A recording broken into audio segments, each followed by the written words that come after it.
Hi hello வணக்கம் and welcome to தமிழன் சமையல். இன்றைக்கி நம்ம தமிழன் சமையலில் மட்டன் ஊறுகாய் எப்படி செய்கிறதுன்னு பார்க்கலாம். அதுக்கு முன்னாடி நம்ம சேனலை சப்ஸ்கிரைப் பண்ணாதீங்க, சப்ஸ்கிரைப் பண்ணிக்கோங்க. மறக்காமல் பெல் ஐக்கானை கிளிக் பண்ணிக்கோங்க. இப்போ வாங்க வீடியோக்குள்ளே போகலாம்.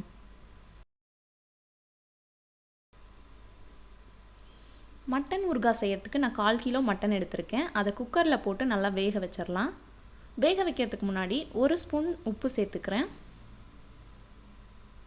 1 ஸ்பூன் மஞ்சள் தூள் சேர்த்துக்கலாம்.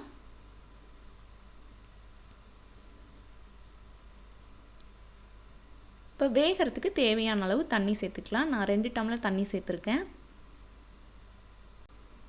இப்போ இதை நல்லா கலந்து விட்டு நல்லா வேக வச்சுருங்க. நார்மலாக குழம்பு வைக்கிறதுக்கு ஒரு 5 விசில் சவுண்டு விட்டிங்கன்னா, ஊறுகாய் செய்கிறதுக்கு 4 விசில் சவுண்டு விட்டாவே போதும். அதை விட ஒரு விசில் குறைவாக விட்டு எடுத்துக்கணும். இப்போ மசாலா ரெடி பண்ணிடலாம். கடாயில் 1 ஸ்பூன் கடுகு சேர்த்துக்கிறேன். கூடவே 1/2 ஸ்பூன் வெந்தயம் சேர்த்துக்கலாம், 1/2 ஸ்பூன் சீரகம். இப்போ இதை நல்லா வறுத்தரலாம். அடுப்பை லோ ஃப்ளேமில் வச்சுட்டு நல்லா வறுத்தரணும். அந்த வெந்தயம் சீரகத்தோட மணம் வர வரைக்கும் நல்லா வறுத்துக்கணும். இப்போ இதை ஆறின உடனே அரைச்சி வச்சுக்கலாம். அடுத்தது நம்ம கடாயில் 2 ஸ்பூன் தேங்காய் சேர்த்துக்கிறேன். ஊறுகாய் தேங்காய் எண்ணெயில் தான் செய்ய போகிறோம். அப்போ தான் டேஸ்ட்டு நல்லாயிருக்கும். தேங்காய் எண்ணெயில் ஒரு 2 ஸ்பூன் இஞ்சி பூண்டு விழுது சேர்த்துக்கலாம்.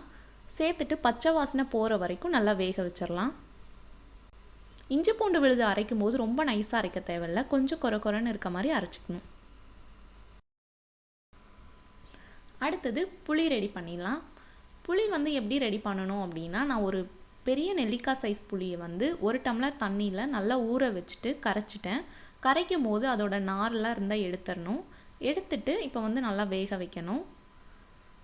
நல்லா தண்ணி மாதிரி இருந்தது. இப்போ பாருங்கள், வெந்த உடனே எப்படி ஆயிடுச்சு பாருங்கள். இந்த அளவுக்கு வர மாதிரி வேக வச்சுக்கணும். அப்போ தான் மட்டன் ஊறுகாய் கெடாமல் இருக்கும். புளியை நல்லா வேக வச்சு எடுத்து வச்சுக்கணும். அடுத்தது ஒரு 5 ஸ்பூன் தேங்காய் எண்ணெய் சேர்த்துக்கலாம். எண்ணெய் அதிகமாக இருந்தாலும் பரவாயில்லை. தேங்காய் எண்ணெயில் நம்ம வேக வச்சுருந்த மட்டனை சேர்த்துக்கணும். சேர்த்துட்டு எண்ணெயிலே நல்லா வேக வைக்கணும். இப்போ மட்டனோட நிறம் மாறி வர அளவுக்கு வேக வச்சுக்கலாம். எதுக்காக இப்படி வேக வைக்கிறோம் அப்படின்னா, மட்டன் ஊறுகாய் கெடாமையும் இருக்கும், சாப்பிடும்போது மட்டன் அது ஒரு மாதிரி கிறிஸ்பியாக இருக்க மாதிரி இருக்கும். அதுக்காக தான் இப்படி வேக வைக்கிறோம். இப்போ பார்த்திங்கன்னா நிறம்லாம் மாறிடுச்சு. ஒரு 5 நிமிஷம் நல்லா வறுத்திங்கனாவே வெந்துடும். இப்போ நம்ம எல்லா பொருளையும் ஒன்றா சேர்த்துடலாம். ஒரு பவுலில் வேக வச்சுருந்த புளியை ஃபஸ்ட்டு சேர்த்துக்கிறேன். அடுத்தது மட்டன் சேர்க்கலாம். அந்த எண்ணெயும் இதுலேயே சேர்த்துக்கணும். அடுத்தது நம்ம வேக வச்சுருந்த இஞ்சி பூண்டு விழுதையும் சேர்த்துக்கலாம். இப்போ தேவையான அளவு உப்பு சேர்த்துக்கலாம். நம்ம மட்டன் வேக வைக்கிறதுக்கு போதே உப்பு சேர்த்துருக்கோம், அதனால் இப்போ பார்த்துட்டு சேர்த்துக்கலாம். நான் 1 ஸ்பூன் மட்டும்தான் சேர்த்துருக்கேன். மல்லித்தூள் 1 ஸ்பூன் சேர்த்துக்கலாம். இப்போ கடுகு வெந்தயம் சீரகம்லாம் சேர்த்து அரைச்சி வச்சுருந்த பொடியையும் சேர்த்துக்கலாம். காரத்துக்காக 3 ஸ்பூன் வரமிளகாய் தூள் சேர்த்துக்கிறேன். இது எல்லாமே 1/4 கிலோ மட்டனுக்கான அளவு. நீங்கள் எவ்வளோ அளவில் செய்கிறீங்களோ அதுக்கு தகுந்த மாதிரி ஆட் பண்ணிக்கணும். இப்போ இதை நல்லா கலந்துடணும். மசாலா ஃபுல்லாக பரவுற அளவுக்கு கலந்துடணும்.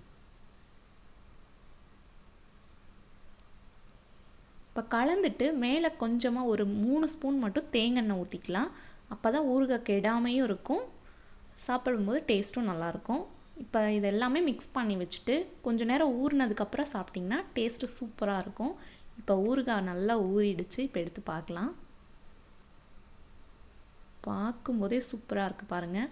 மட்டன் ஊறுகாய் அட்டகாசமாக ரெடி ஆகிடுச்சு. நீங்களும் ட்ரை பண்ணிவிட்டு எப்படி இருந்ததுன்னு கமெண்ட்டில் சொல்லுங்கள். உங்களுக்கு இந்த வீடியோ பிடிச்சதுன்னா லைக் பண்ணுங்கள், ஷேர் பண்ணுங்கள். Thank you friends.